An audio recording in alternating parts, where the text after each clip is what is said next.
Jason Whitlock is a partner at Outkick.com, which is a great site. If you haven't checked it out, Outkick.com. Jason Whitlock, it is a pleasure to finally meet you. How are you, sir? It's great, Mark. Thanks for having me on. I love what you write. I love how you think. You're independent. You're unpredictable. And yet you make a hell of a lot of sense to me. So I want to ask you a number of questions, if I may. Because sports now is about something bigger than sports. It appears to be, or at least they want to be. I'm watching the NBA and the NFL. Do these players know that they are embracing a Marxist-anarchist movement? No, they have no idea. But one thing I want to be clear on, though, that I'm trying to articulate to everybody, sports have always been a big deal. Mm-hmm. They've always been a driver of American culture. And when you are the NFL and you're the number one show on 5 different television networks, that makes you the most important thing in popular culture and arguably in American culture. The enemies of America have figured that out, and they put a plan together they've executed over the last 15 years to infiltrate the sports world and move American culture through the sports world. This isn't something that has come out of nowhere. These seeds have been planted and are coming to blossom. Colin Kaepernick, just a useful idiot. LeBron James, just a useful idiot. Do the athletes, they make so much money. They come out of high school or out of college, earn millions of dollars. They're young people with a lot of money. They're attracted to social media. They have no idea what they're involved in, how they're being manipulated and used. And at some point, I'm not even sure if they really care, because for a Kaepernick, a LeBron James, they're tied to Nike. Nike has ties to China that are stronger than their American ties. And so a long-winded answer to say, Mark, no, these guys have no clue, wouldn't understand if you tried to give them a clue. It's the puppet masters above them that are moving them and manipulating them to undermine America at the behest, a very subtle play by China, communist-run China, that's working.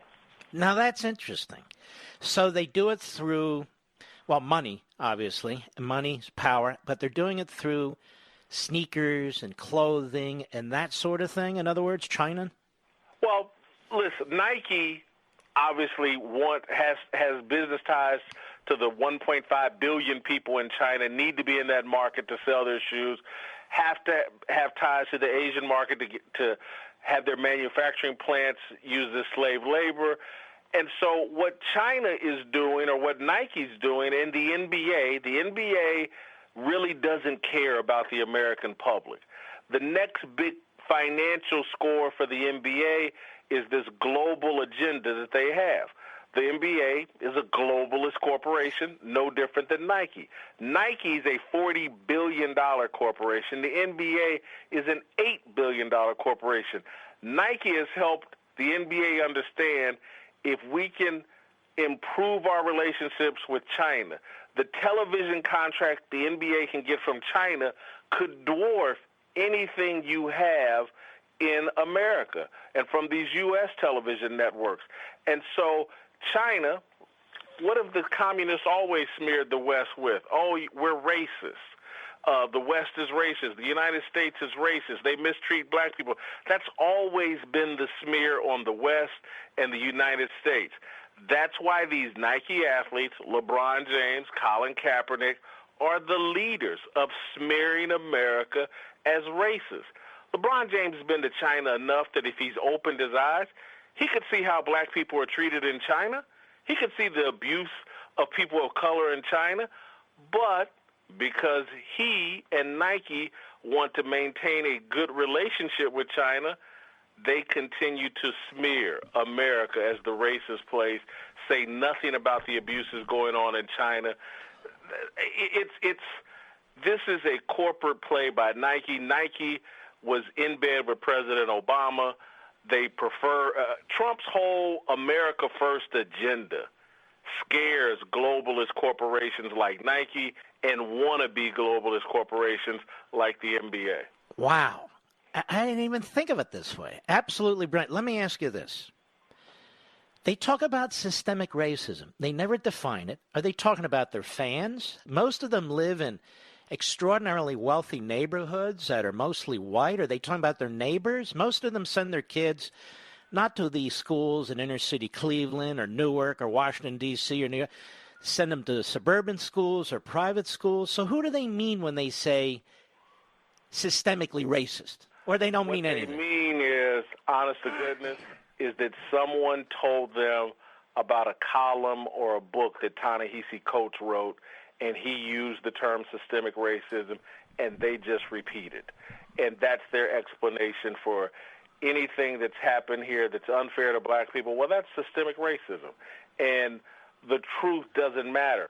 Social media over the last, 7 years has promoted the narrative that the police are just out randomly killing black people. The stats, the evidence, the years of research, none of it backs up this narrative. But social media, Twitter in particular, and the mainstream media is addicted to it, has promoted that narrative through anecdotes. There's anecdotal evidence to prove any narrative you want to make.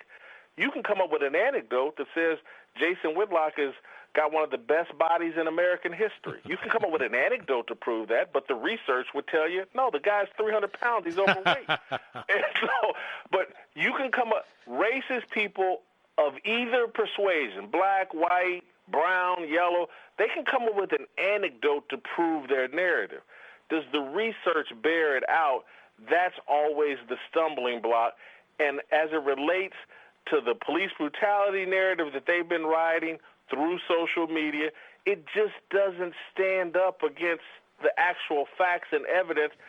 And as far as these athletes go, and young people in general, I just don't want to single out athletes, they're all addicted to their cell phones and their social media apps, and that's as deep as their knowledge of any of these issues go. And so LeBron James has heard people tweet about Ta-Nehisi Coates' book, Between the World and Me, and his narrative that systemic racism explains everything about America. The New York Times has come out with the 1619 Project, brought on by a bunch of activists, female journalists at the New York Times, that says that everything about America is connected to slavery, and that explains everything about America. It's all of this chaos we're experiencing is seeds that were planted years ago, activist journalists being planted and groomed in all these major media institutions, and now you power them, you amplify their voices through Twitter, and you have a bunch of young, confused people that are just following the Twitter groupthink.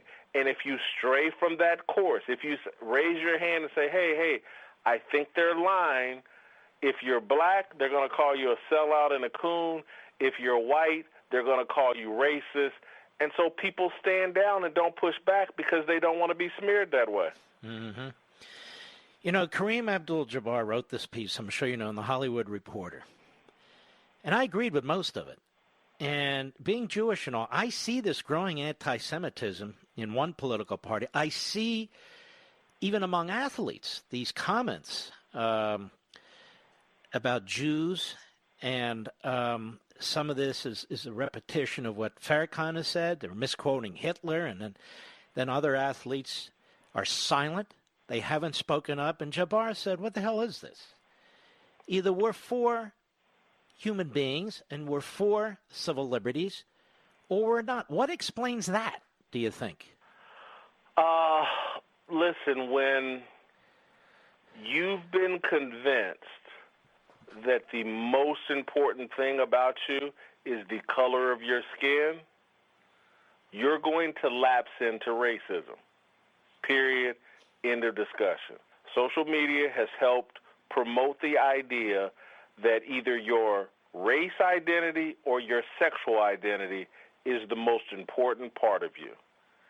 And You guys in the political sphere call it identity politics and talk about how dangerous it is, and it really is. As it relates to black people specifically, we had a long history in America of being the most religious people in America. We are being disconnected from our faith-based point of view through politics and through identity politics of race is your defining characteristic. Things I've been writing about on Outkick are about, well, hold on, man. I'm a Christian. I want that to be my defining characteristic, not my race. And so when you start interpreting things through your faith rather than through your race or your sexual identity, the world looks a lot different. But social media is programming us to look at things first through, well, what does this say about my race? What does it say about another race? What does it say about my sexuality? What does it say about people of a different sexuality? Rather than if you're Jewish faith or Christian faith or Muslim faith, how does God feel about any of these issues? That's being removed from black people in terms of our point of view. And we've been given our race and democratic politics. That's what defines you. And the only way to be black is to embrace democratic politics.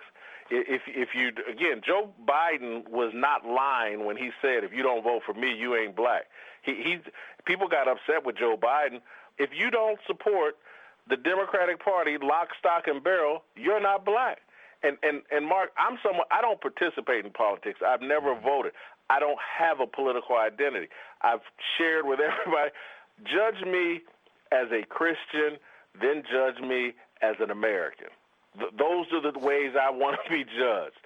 That gives me a proper outlook as I move through life. I don't want, and again, I love my race. I don't want to be any other race. But I don't want to be judged, and I don't want all of my thoughts to be controlled by race. Because if I wake up every day looking for racism, trust me, I'm going to find it. Mm-hmm. If I wake up every day looking for good things and looking for the God in people, trust me, I find it consistently. It's all about your point of view and what defines your point of view. We've been given the wrong things to define our point of view. Liberal politics and our race. You're a national treasure. I'm sure you're out there, but I need to help expose you to more people. So I'm serious about this. You know, there's like this sports world and then this other world. And I can tell you, many of my listeners may not know who you are. Many may know who you are. But I'm telling you right now, they're cheering you on. And these are people of all races, colors, creeds, religions, and so forth. So I'd like to have you back. Would you like to come back? No problem, Mark, anytime. All right, man. Thank you, and God bless you. Thank you. Jason Whitlock. Wow. Was he not impressive, Mr. Producer?